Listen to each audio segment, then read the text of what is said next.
Welcome to the Feminist Wellbeing Podcast. I'm your host, Stephanie Dozier, non-diet nutritionist, certified intuitive eating counselor, and cognitive behavior coach. And I've earned myself a PhD in diet culture. And after 25 years of dieting, I said no more. And I'm here today to guide you on how to feel damn good by reshaping your mind instead of your body. Today, we're going to talk about the paradigm shift of a weight neutral approach to health. I'm going to take you through all the basic, meaning we're going to explore the definition of weight neutral health versus weight centric. We're going to talk about the pros and the cons, and we're going to talk about what's holding us back from adopting a weight neutral approach to health. There's a lot to cover. My notes for this episode are 4 pages long. Also, be aware that in the show note that goes along with this podcast episode, I will be linking many of the studies and article I'm referring throughout this episode.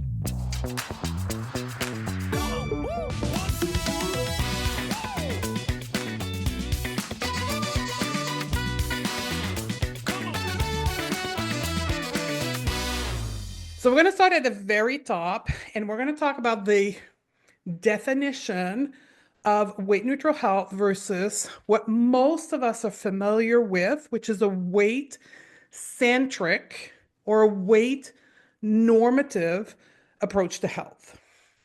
This approach to health, weight centric, emphasize weight as a way of determining health status and weight loss as the approach to better health or treat health condition and well-being.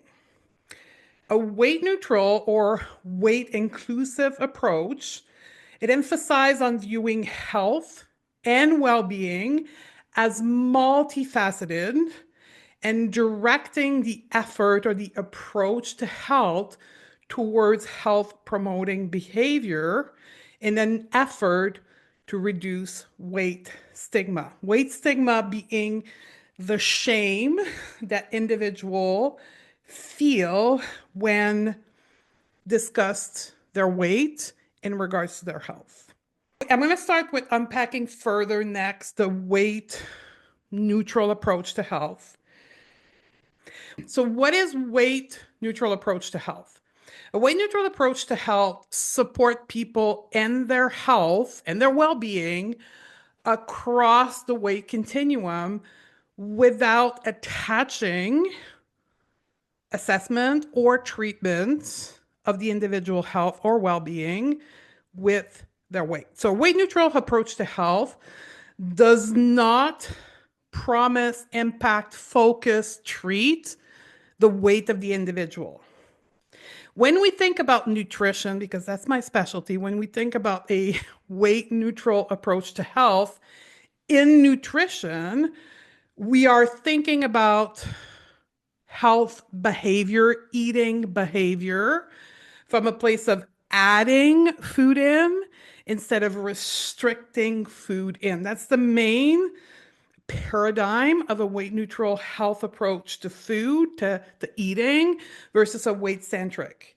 When I think about doing nutrition, when I was first 2 years of doing nutrition in a weight centric, the very first thing I did for people was restrain, restrict, limit their food intake and volume or the type of food in order to achieve weight loss. That was my primary focus in my practice, where today, my primary focus is actually to assess their eating behavior and what impacts their eating behavior so that we can improve their nutrition without restriction. So if we go back up to overall of health, a weight neutral approach to health will be focused on health behavior as opposed to managing weight. Another way of saying this that I explain all the time to my client is, in a weight neutral approach to health, you will be given the same treatment or recommendation as someone who is in a quote unquote there's no such thing, but let's play with this, a normal BMI. As somebody who is thin, you will receive the same treatment plan as somebody that is in a thin body. That's the weight neutral approach to health. So now I want to unpack the pros and the cons of each.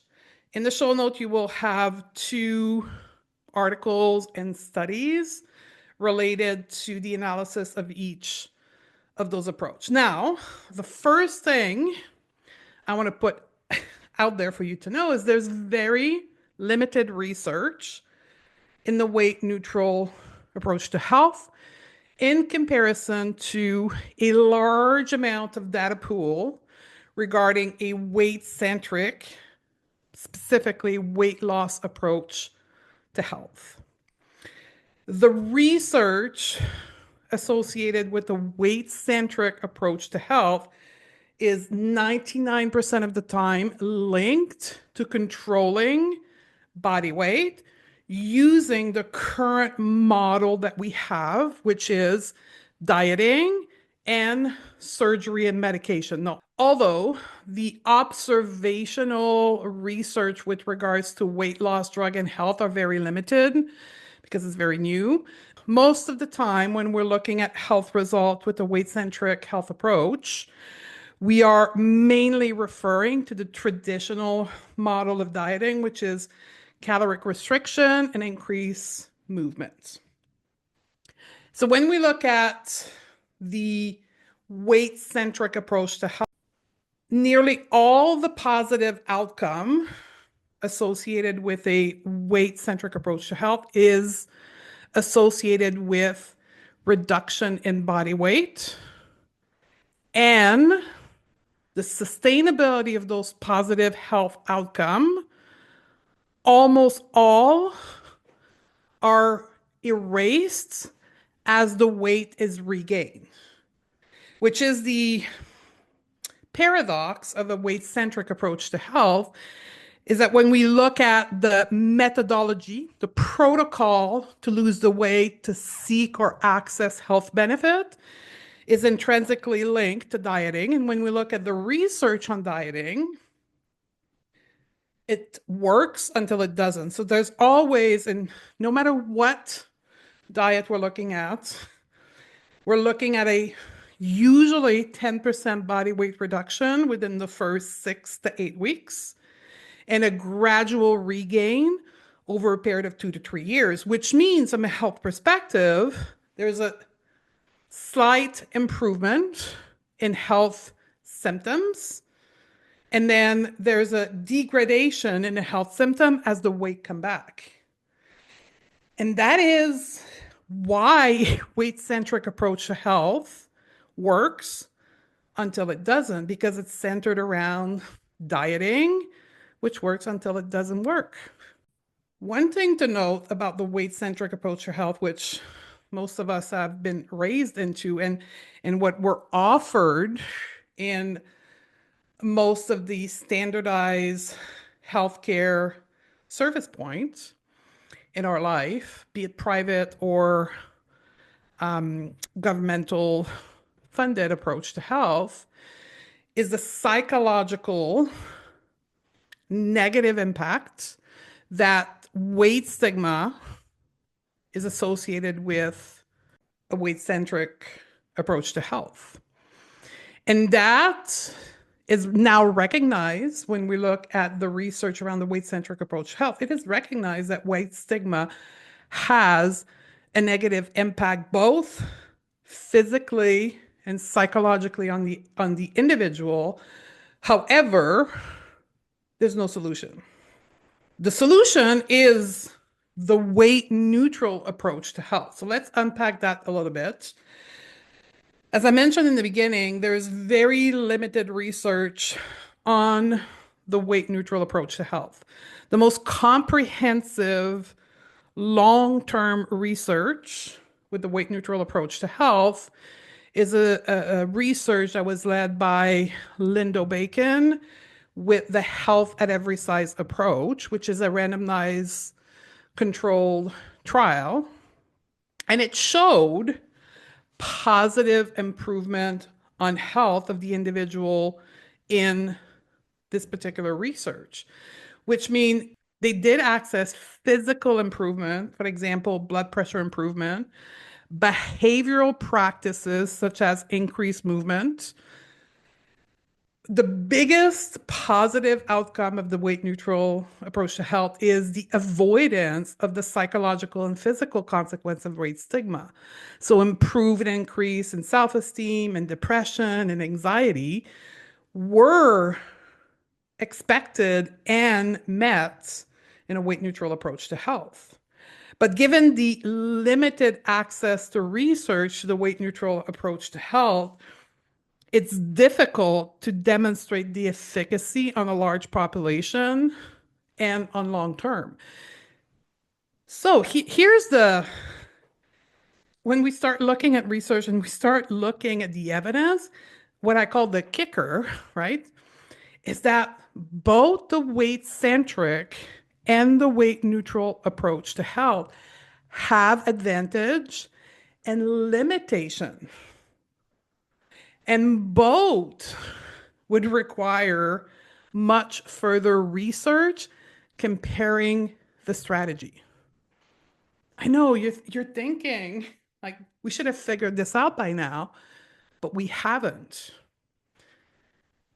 And the crock of this is that although we do not have a demonstrated positive impact of either one,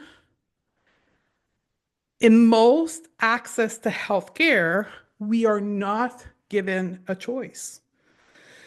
That you are in private care or in subsidized care, 90% of your interaction with healthcare will be under a weight-centric approach to health, and you will need to advocate and demand a weight-neutral approach to health. I came personally in my practice aware of the weight-neutral approach to health 2.5 years after graduating, and it's actually from Fiona Willer, which is a dietitian in Australia, and she has this. It's a diagram that shows the difference between a weight-centric approach to health and the weight-neutral approach to health. And I'm going to link it in the show notes. I think it's worth for you to go look to make your own decision with regards to how you want to practice, how you want to approach your own health. What she called the diet paradigm or the weight-centric approach to health paradigm, it's an approach that is quantitative. It's an approach that's inflexible, rigid, seeks perfection, makes things, either movement, nutrition, health behavior as good or bad, is based in deprivation, unsustainable, and has a lot of mental and emotional consequence. When we look at a weight neutral approach to health, or what she calls a non-diet approach to health, it's something that is flexible, accepting, welcoming, qualitative, meaning that we're more focused on the feeling, the quality of the approach as opposed to the quantity. And it's also focused on social justice, meaning that we see the individual as more than just the physical body. Weight neutral approach to health acknowledge that we are multifaceted, right? It is physical, mental, emotional, and also spiritual. So when, as a weight neutral practitioner, we look at a health condition and we look at a treatment plan, we will go beyond just the physicality of our patient. We will also address, create a plan for mental, emotional, spiritual, and physical health. I'll put the link in the show notes. One more footnote before I get to what that can look like in your life. I want to talk about the difference between health and well-being. So health as a agreed upon definition, and it's the World Health Organization who defines health as a state of complete physical, mental, and social well-being, not just the absence of disease. So in the definition of health, we include the word well-being. But when we think about the weight-centric approach to health, the focus on well-being is, I don't want to say discarded, but disregarded, because we don't see the individual as more than a physical body. Well-being is when we think about the quality of our life, when we think about our happiness, our satisfaction of living, the feeling we enjoy, the self-image that we have on ourselves. Well-being is all of that, beyond just what we look like and what we weigh. It's how do we enjoy our life.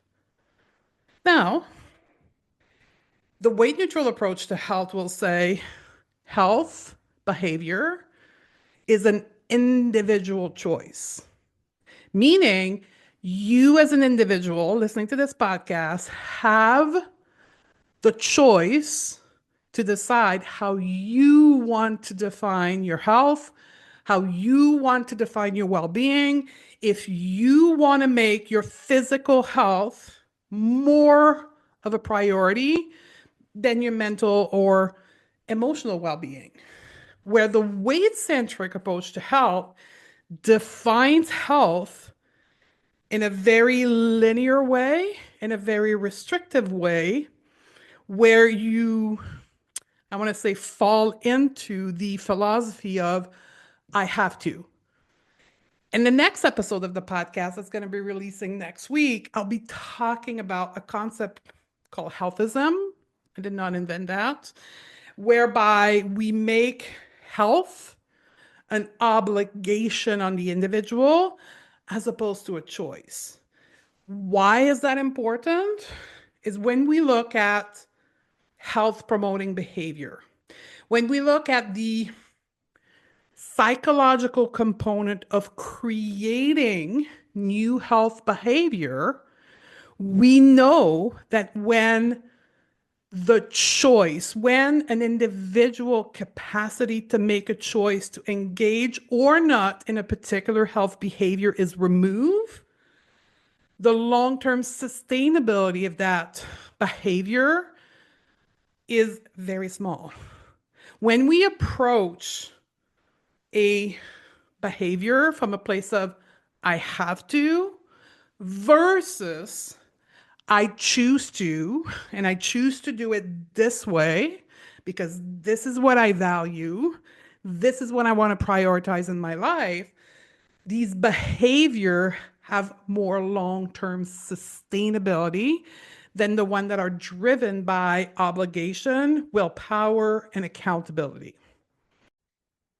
Which is the irony of this all is that what we know about dieting is that the requirement of a diet, be it the food restriction or the demand in physical activity in order to have the weight loss, are unsustainable. The behavior required to adhere to the typical diet is unsustainable because the motivating factor associated with those behavior is external instead of intrinsic, because there is no choice. We operate the dieting when we are on a diet with the motto of I have to, and that leads to rebellious behavior every time. I have a podcast episode, and I'll link it in the show note, on rebellious eating, where I explain how In the human brain, rebellious behavior are created when there's a lack of autonomy. And this is what the weight-centric approach to health is rooted in without wanting to be rooted in, which is a lack of autonomy. Bodily autonomy is centric to the weight-centric approach to health because that's what is needed in order for people to engage in weight loss behavior.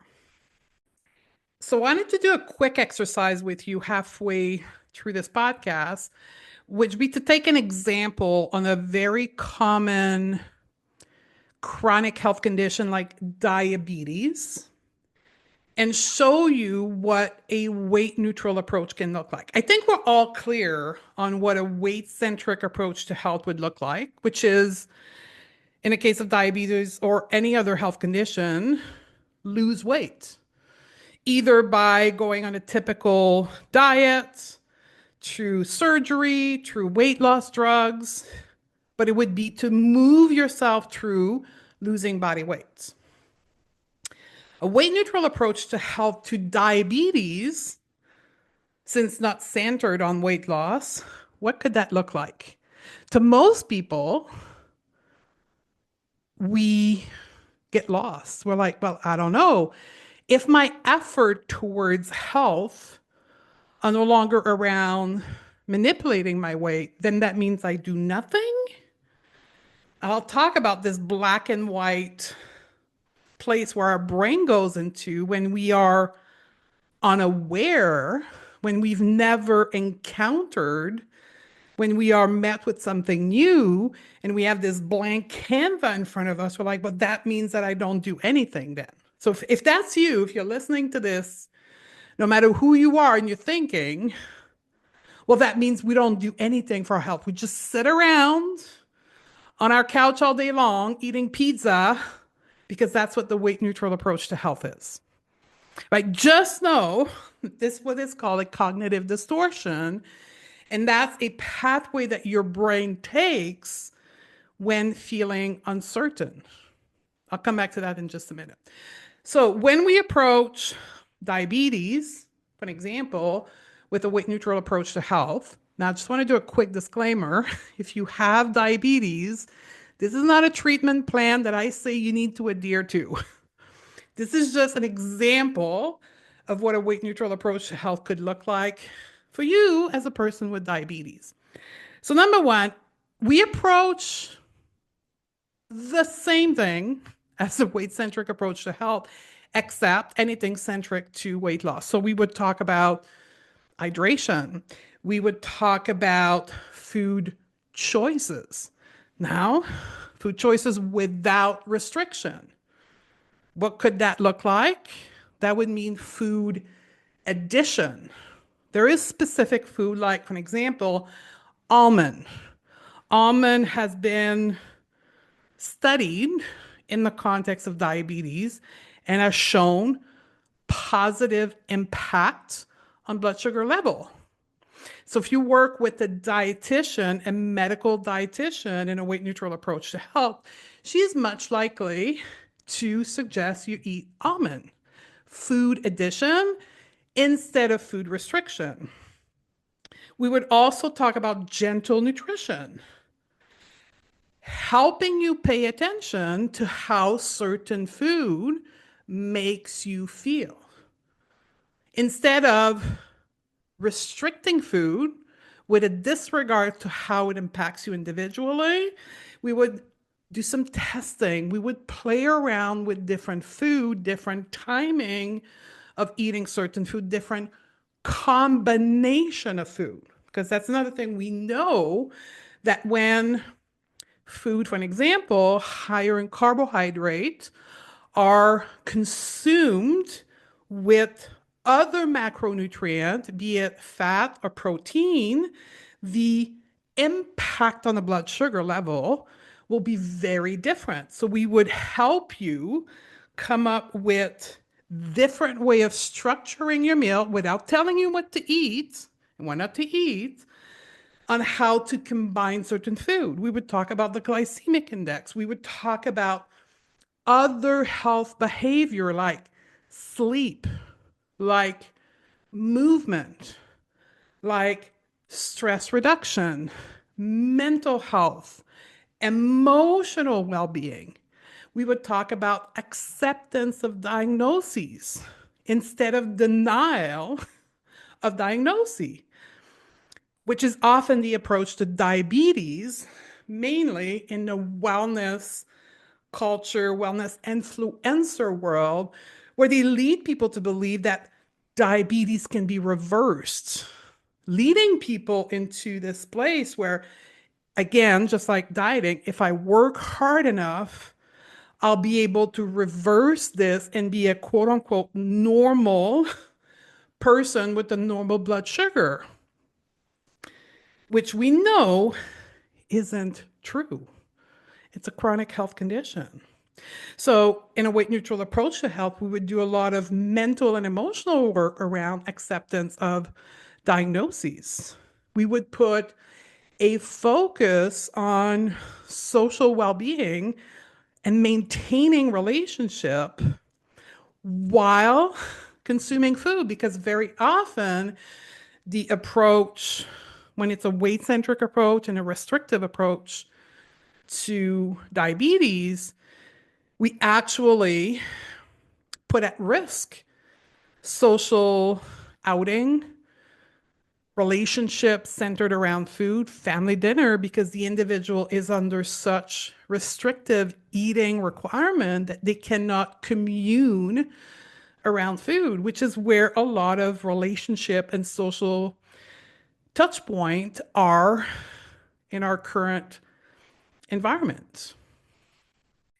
So I'll put in the show notes a article that I've written around diabetes and also a link to a guide called the Health at Every Size Guide for Diabetes.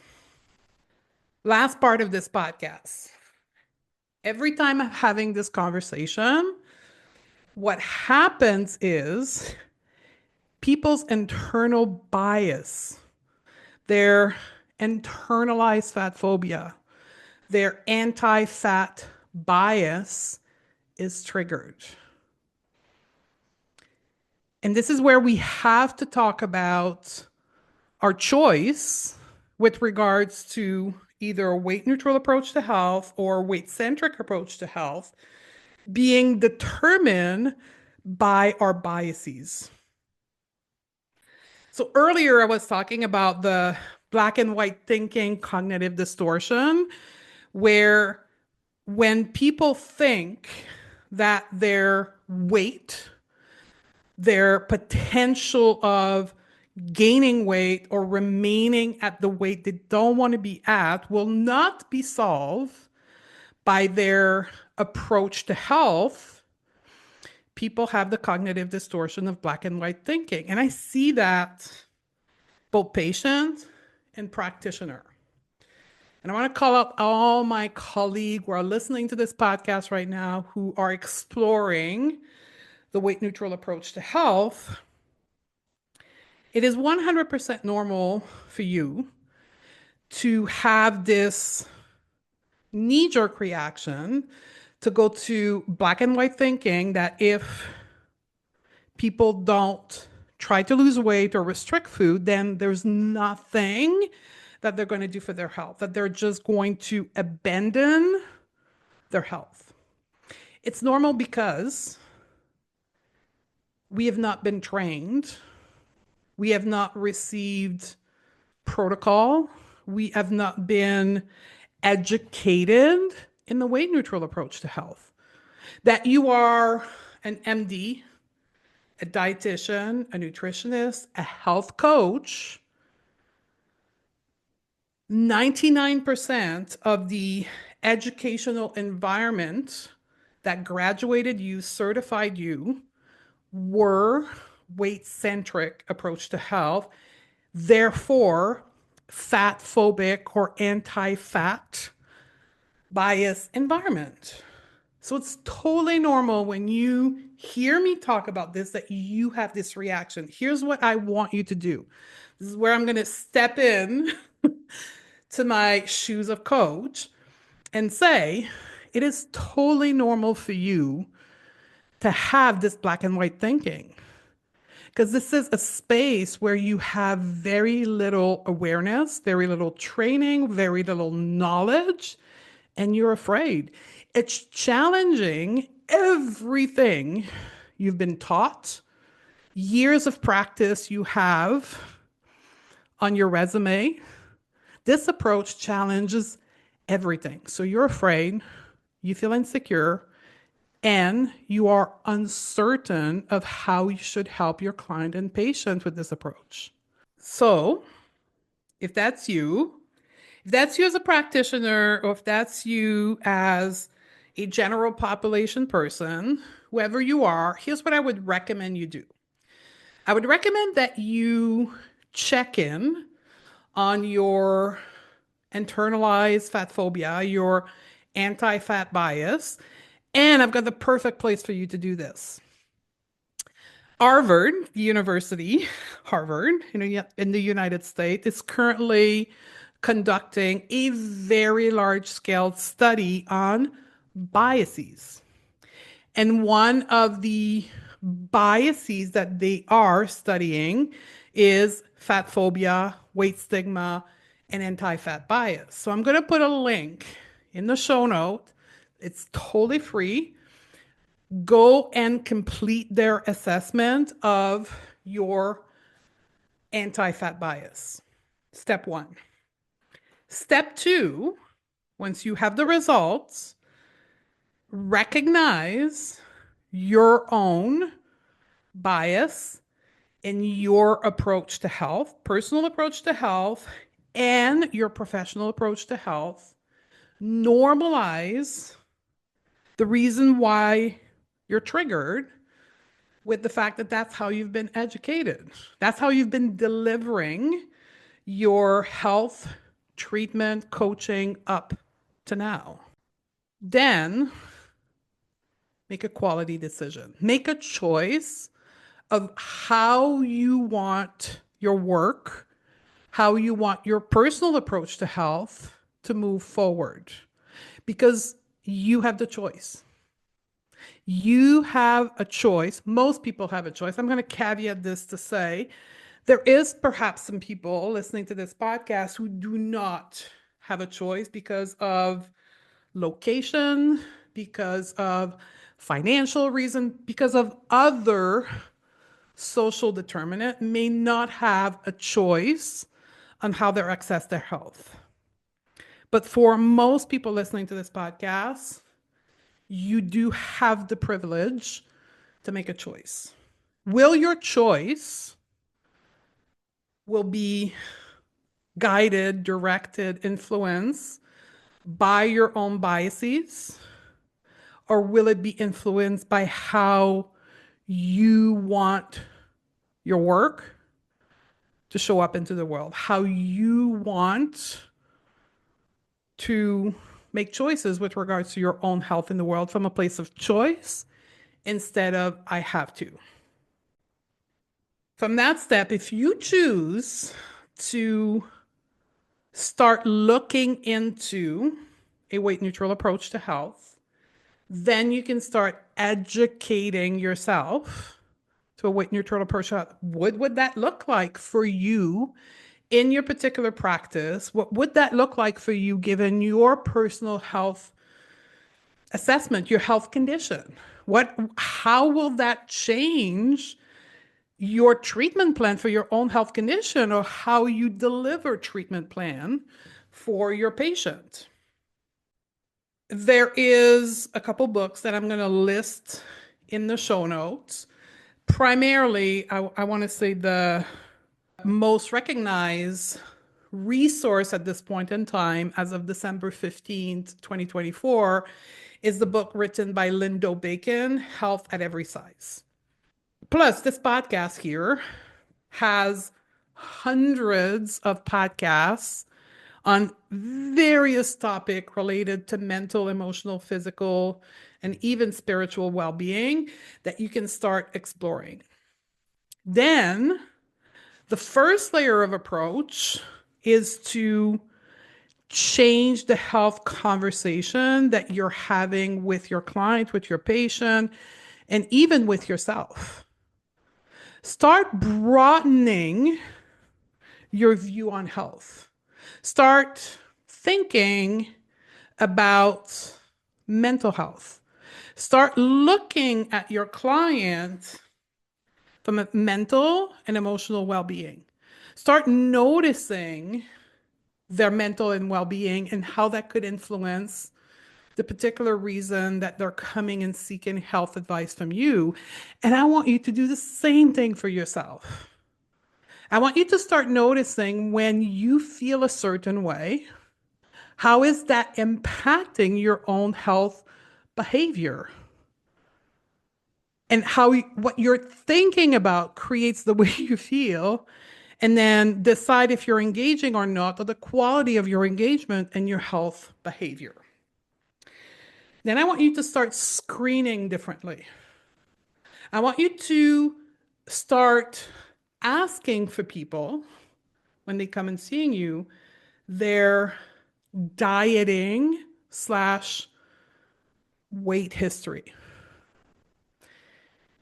What has been up to now their relationship to their body weight? And if you are faced with someone who's had, like me, decades of yo-yoing up and down, up and down, up and down, what is the impact of that weight cycling on their current health condition? And by the way, there is limited, but there is some strong research around the consequence of losing, gaining, losing, gaining, losing, gaining over periods of time. It's called weight cycling. One of the predominant health symptoms associated with weight cycling is inflammation. And we know that inflammation is a subset of most chronic health condition. So how much of the health condition the person in front of you has potentially been created, impacted by their attempt to lose weight or maintaining weight loss? How is that history of dieting been impacting their relationship to food? Now I'm going to address myself mainly to dietitian, nutritionist, and health coach. Are you unconditionally assessing your client's eating behavior? It is my opinion that it should be mandatory across the board when we're talking about nutrition coaching, nutrition advice, nutrition treatment. The first step before we even talk about a food journal should be assessing eating behavior, screening for disordered eating, screening for eating disorder. The last piece I want you to introduce gradually and slowly is the relationship of your client to their body and their health. More specifically, if the individual in front of you has had a history of dieting, has had a history of manipulating, restricting, controlling food and or exercise, it is very likely that this individual has a negative body image. And that negative body image not only is concerned with their reflection in a mirror, but also their relationship to their health and how they're engaging with their health condition, their symptoms, and how it's actually demotivating them from engaging in health promoting behavior. For those screening tool, there's the TILCA screening for eating disorder. I'm not going to link to that because my population are mainly non-licensed practitioner.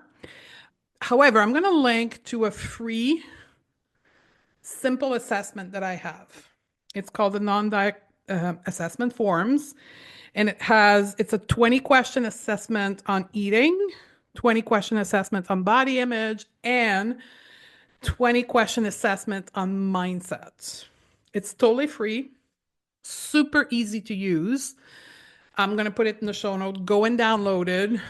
There's also an audio training with this, but I'm going to quickly tell you this. Do it on yourself first, okay?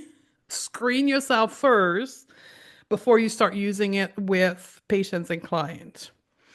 It'll be interesting what you find. If you are coaching health, be it nutritionists, dietitian, therapists, social worker, health coach, nutrition coach, and your scope of practice is mainly focused on health behavior, then you should already have been trained on cognitive behavioral therapy or cognitive behavior coaching, or that should be your next move. Because we know the gold standard of human behavior transformation, altering, modifying, gaining new behavior, health behavior, is through cognitive behavior coaching or therapy if you're a licensed practitioner. But although many licensed practitioners actually want to learn coaching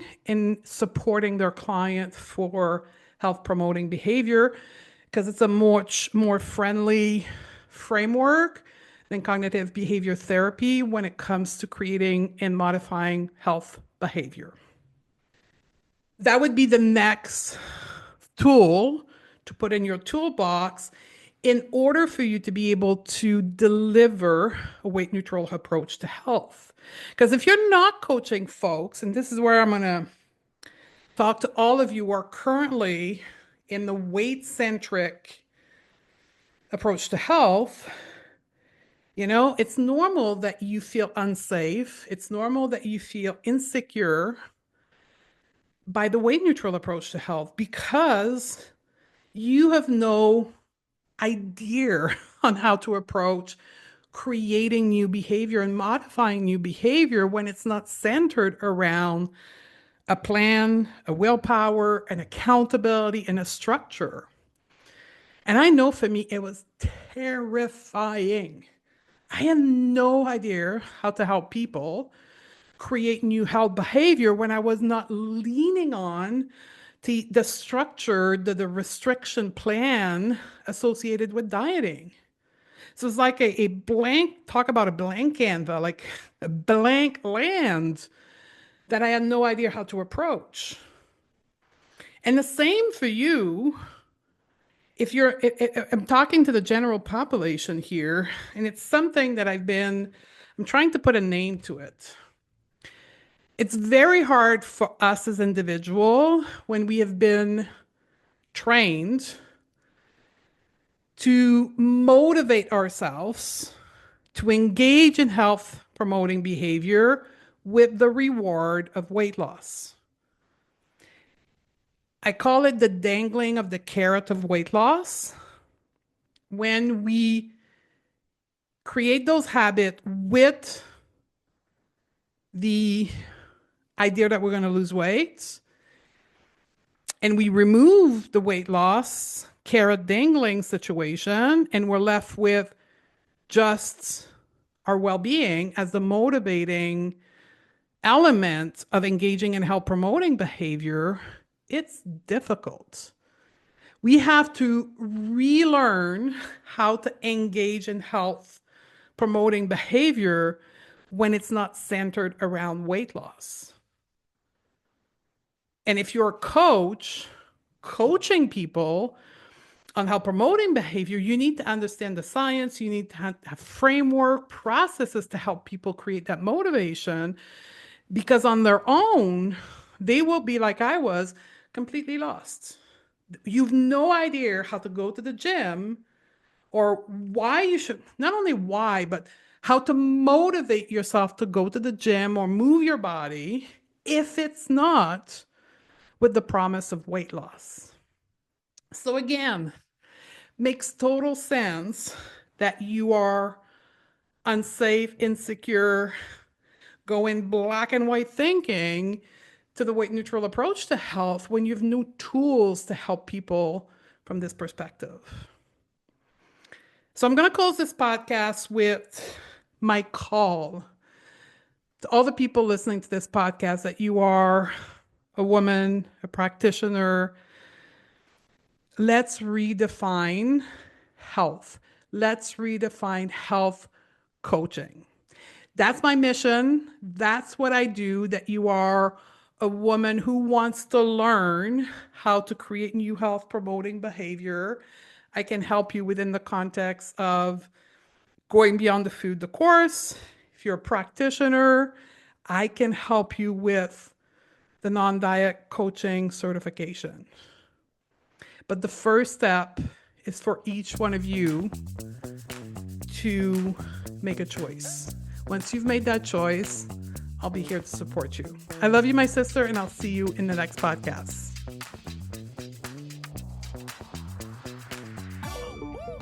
Hey, my sisters, if you are loving what you are learning on the podcast, you have to come and check out our feminist mentorship masterclasses and our internationally recognized non-diet coaching certification on our website at www.stephaniedote.com/shop.